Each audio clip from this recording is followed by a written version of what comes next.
भक्तों के जीवन में तो ऐसा ही होता है, प्रभु जैसा चाहते हैं वैसा होता है। बोलिए श्री वृंदावन बिहारी लाल की।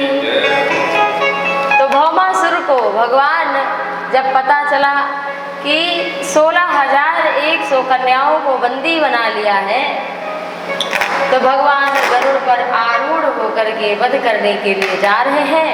माता पृथ्वी जो सत्यभामा बनकर आई है, उन्होंने कहा कि प्रभु हम भी चलेंगे। गरुड़ पर बैठा करके भगवान सत्यभामा के साथ में पहुंचे हैं भौमासुर का वध करने के लिए। भौमासुर ने बाहर मुर नामक दैत्य को खड़ा कर रखा है। वो महाभयानक था, जिससे युद्ध करना भी असंभव था। लेकिन भगवान से कौन बच सकता है, जो काल के भी काल है। भगवान श्री कृष्ण ने मुर नामक दैत्य का वध किया और भगवान कौन बने? मुरारी। बोलिए मुरारी भगवान की। हम लोग कहते हैं ना श्री कृष्ण गोविंद हरे मुरारी, तो मुरारी क्यों कहा जाता है? मुर नामक दैत्य का वध किया, इसलिए भगवान कौन हुए? मुरारी। पता होना चाहिए भैया एक एक नाम का भगवान का। श्री कृष्ण गोविंद हरे मुरारे, तो मुरारे इसलिए भगवान का नाम हुआ। और बढ़ करके भगवान आगे बढ़े, भौमासुर से युद्ध करने लगे। लेकिन पृथ्वी माता ने, जब भौमासुर प्रकट हुआ था ना, इसकी उत्पत्ति हुई थी, तो माता पृथ्वी ने कहा भगवान ये दैत्य भले हुआ है, लेकिन इसे नहीं मारिएगा। भगवान ने कहा नहीं मारूंगा, जब आप कहेंगे तभी मारूंगा। और भगवान गरुड़ पर आरूढ़ होकर युद्ध कर रहे हैं। और जब भौमासुर भगवान पर ही अस्त्र शस्त्र छोड़ रहा है, तो माता पृथ्वी ने जब देखा तो कहा जो पुत्र अपने पिता पर हाथ उठा दे वो मृत्यु दंड का ही अधिकारी है। हे भगवान, माता पृथ्वी ने स्वयं कहा कि हे नारायण, हे गोविंद माधव मुरारे, आप इस दैत्य का वध करिए। ये पुत्र नहीं है, ये सचमुच राक्षस है। तो जब पृथ्वी माता ने कहा, तब भगवान ने उसका वध किया। बोले वृंदावन बिहारी लाल की। तो जितनी कन्याएं थी 16,100, उन सबको भगवान ने बंदी गृह से छुड़ा लिया। और उन सब ने कहा हे नाथ, हम आपको छोड़कर हमें संसार में कौन स्वीकार करेगा? जिसको अपयश लग गया हो, जिसका कुल कलंक हो गया हो, कलंकित हो गया हो, मन कलंकित हो गया हो, ऐसे व्यक्ति को भी भगवान स्वीकार कर लेते हैं कि सन्मुख होई जीव मोहि जबहि, तो जन्म कोटि अघना सहित बही। जैसे ही जीव भगवान के शरणागत होता है, सन्मुख होता है, तो भगवान उसको उसी क्षण साधु बना देते हैं। अनेकों जन्मों के पापों को भगवान नष्ट कर देते हैं। एक जन्म के नहीं, जन्म कोटि करोड़ों जन्म के पाप अघना सहित बही। केवल भगवान के सन्मुख होते ही करोड़ों जन्म के पाप नष्ट हो जाते हैं। तो भगवान ने 16,100 रूप धारण किया। जितनी कन्याएं थीं, राजकुमारियां, भगवान उतने रूप में, दूल्हा रूप में, वेश में सबको दिखाई पड़े और सबसे भगवान ने विवाह किया। इस तरह से भगवान के 16,100 विवाह हुए।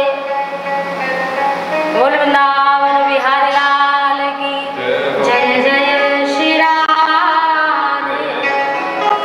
देखो पति पत्नी है तो थोड़ा नोक झोंक भी होता है। भगवान श्री कृष्ण के एक एक पत्नी से 10-10 पुत्र हुए। एक एक पत्नी से कितने पुत्र हुए? 10 और पुत्री एक, हर पत्नी से, ऐसा भागवत में लिखा है। अब आप जोड़ लीजिएगा 16,108 पटरानियों के कितने पुत्र पुत्री हुए। आप घर में जाकर हिसाब लगाइएगा। 10-10 पुत्र, एक एक पुत्री, 16,108 से आप भाग करिए और फिर आप सोचिएगा कितने पुत्र पुत्री हुए। दिमाग ही नहीं काम करता। तो भगवान के 56 करोड़ से अधिक केवल उनके संतानें और अधिक, और जो यदुवंशी थे उनको छोड़ो, तो 56 करोड़ यदुवंशियों का विस्तार हुआ।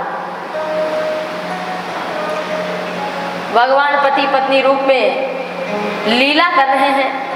माता लक्ष्मी जो रुक्मिणी है उनको भी थोड़ा अभिमान था, अरे हम राजकुमारी थी, हमसे इनका विवाह हो गया है। तो भगवान, आज गर्मी का दिन था, भगवान आकर के झूले पर बैठे और रुक्मिणी मैया आई।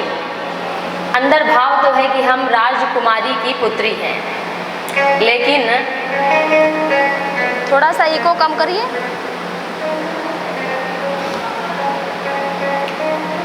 अंदर से भाव है कि हम राजा की कन्या हैं। भगवान को पंखा कर रही है, भगवान झूले बैठे, जल ला करके माता रुक्मिणी ने दिया। तो भगवान थोड़ा सा रूखा मुंह है, भगवान कुछ ना हंस रहे न बोल रहे हैं, झूला झूल रहे हैं बस। तो माता रुक्मिणी बोली, आप नाराज हैं आज, क्या बात है, क्या हमसे कोई गलती हो गई है? तो भगवान श्री कृष्ण बोले कि नहीं, गलती तो कुछ नहीं हुई तुमसे, लेकिन मैं सोचता हूँ कि तुम राजकुमारी थी और हम जैसे ग्वारिया के साथ में तुम्हारा ब्याह हो गया। बिना मेल जोल के विवाह होना ठीक नहीं है, और तुम्हारा कोई सचमुच मेल जोल तो है नहीं। तुम कहाँ राजा की पुत्री, कुंदनपुर की राजकुमारी, और कहाँ हम एक ग्वारिया गाय चराने वाले आदमी से तुम्हारा विवाह। तुम्हारा विवाह तो किसी सुंदर राजकुमारी से होना था। चलो ठीक है, सुंदर नहीं देखा, हम काले करूटे जैसे थे वैसे कर लिया, तुम गोरी सुंदर, कोई बात नहीं है, कभी कभी ऐसे भी हो जाता है, मेल नहीं खाता, लेकिन विवाह हो गया तो हो गया। लेकिन तुमने पता नहीं क्या देखकर हमको पसंद किया देवी, कि हमारे पास तो एक टुकड़ा जमीन का नहीं। गोकुल में पैदा हुआ, वहां राक्षस आए, वहां से भागा। वृंदावन गया, वहां भी यही हाल, मथुरा गया, फिर वहां भी यही हाल। और फिर देवी, जमीन तो हमें 1 इंच मिली नहीं, हम समुद्र में आके घर बना के रह रहे हैं। कहाँ आपका राजमहल और कहाँ हमारा समुद्र में घर देवी।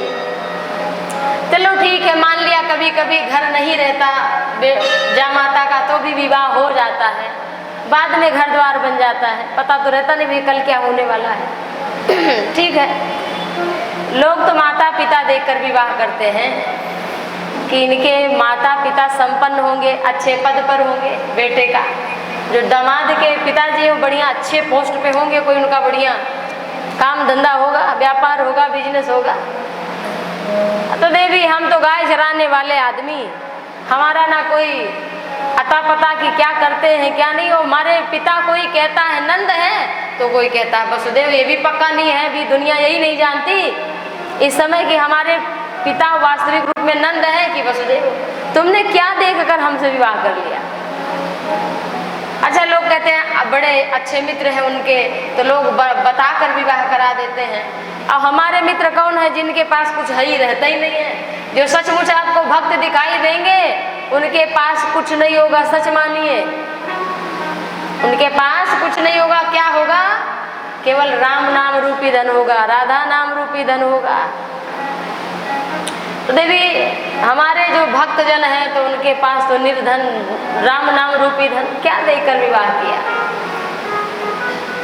देवी, हमारा तुम्हारा तो किसी योग्य मिलन संभव नहीं था, पता नहीं क्या देकर आपने हमसे विवाह कर लिया।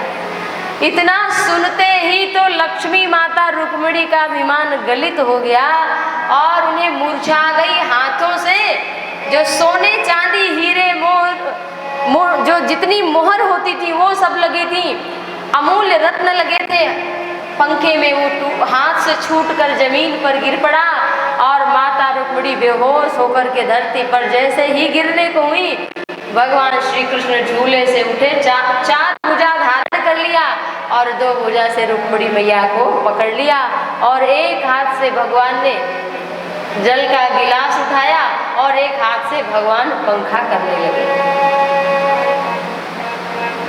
थोड़ा भगवान ने जल मुखमंडल पर रुक्मिणी मैया के छिड़का, जब होश आया उठकर बैठी, भगवान के चरणों में गिर पड़ी और भगवान से जो माँ रुक्मिणी कह रही हैं, बड़ा सुंदर ही कहा रुक्मिणी मैया ने कि आप कहते हैं सुंदर नहीं है आप, तो आपका तो निर्गुण रूप है, आप सगुण तो प्रेम भाव में होते हैं, आपका तो ना कोई रूप है ना नाम है, आप तो ये सब माया के कारण ये निज इच्छा निर्मित तनु अपनी इच्छा के द्वारा अवतरित होते हैं। और सचमुच प्रभु आपने जिस रूप को धारण किया वो त्रिभुवन सुंदर है, तीनों लोकों में सुंदर है। आप कहते हैं कि कोई रहने का स्थान नहीं है, तो सचमुच भक्तों का हृदय ही है प्रभु आपके रहने का वास्तविक घर है। भक्तों का हृदय वास्तविक घर है। कहाँ आप कहते हैं हमारे कोई आपके माता पिता नहीं है, तो सचमुच प्रभु आप तो ब्रह्मा आदि के भी पिता हैं। ब्रह्मा आदि के पिता हैं आप। तो आप किसी को बाप बना ले तो हमारा क्या? हे प्रभु, हमारा आपका सचमुच मिलन योग्य नहीं था, लेकिन आपने हमको अपने दासी बनाकर आपने स्वीकार कर लिया। इस तरह से माता लक्ष्मी ने जब कहा तो भगवान ने फिर माता रुक्मिणी को अपने बगल में बैठाया और कहा, देवी अभिमान हो जाए तो कोई बात नहीं, लेकिन कुछ लोग तो ऐसे होते हैं जिन्हें अभिमान का, ज्ञान का भी अभिमान होता है, लेकिन उन्हें वास्तविक में जिस दिन अभिमान मिट जाएगा तभी ज्ञान होगा। कुछ लोग नौका पार कर रहे थे, 7-8 लोग थे, 7 लोग थे वो जो नौका में सवार थे। तो नौका से जब वो निकल करके आए तो सबने कहा, भैया गिन लो, बड़ी भीड़ थी नौका में, तो हमारे मित्र 7 हैं, गिन लो। तो आदमी गिनता 1 2 3 4 5 6, अपने को गिनता ही नहीं था, वो अपने को नहीं गिनता, बस ये। और जब दूसरा गिने तो वो भी ऐसे ही गिने, 1 2 3 4 5 6। कहा, भैया ये 7वां कहाँ रह गया, हम लोग तो 7 आए थे। अब अपने को गिन ही नहीं रहा है और सभी यही परेशान कि हम तो 7 आए थे, यहाँ 6 ही हैं, भैया कहाँ चला गया, वो कौन है? बड़े परेशान आपस में, भैया ढूंढो कहाँ गए। अब एक महात्माएं बोले, क्यों परेशान हो? कहा, महाराज हम 7 आए थे लेकिन 6 ही बचे, 1 खो गया है, कहीं मिल नहीं रहा है भीड़ में। तो संत ने कहा, कितने थे? बोले 7, 1 2 3 4 5 6 7। तो सब घबराए, अरे हम तो 7 ही हैं। तो उन्होंने, वो थे 7 ही, लेकिन उन्हें ज्ञान नहीं था ना कि हम अपने को भी गिने, खोया नहीं था वो। यही हम सब का है, हम हैं तो, लेकिन हम अभिमान में हैं, हमारे भीतर हम जो मैं वास्तविक रूप में ईश्वर तत्व है उसे हम बाहर ढूंढ रहे हैं, गिन ही नहीं रहे कि हमारे भीतर, हम तो कहीं इधर ढूंढते हैं, उधर ढूंढते हैं और अपने भीतर भगवान को खोज ही नहीं पाते।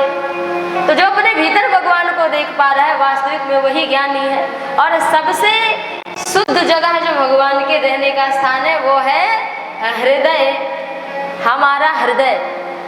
इससे बढ़िया जगह भगवान के रहने की और कोई नहीं है। बोले वृंदावन बिहारी लाल की जय, जय श्री राधे। वृंदावन बिहारी लाल की। बस हम सबके भी मन में यही सुमिरन हो भगवान के नाम का।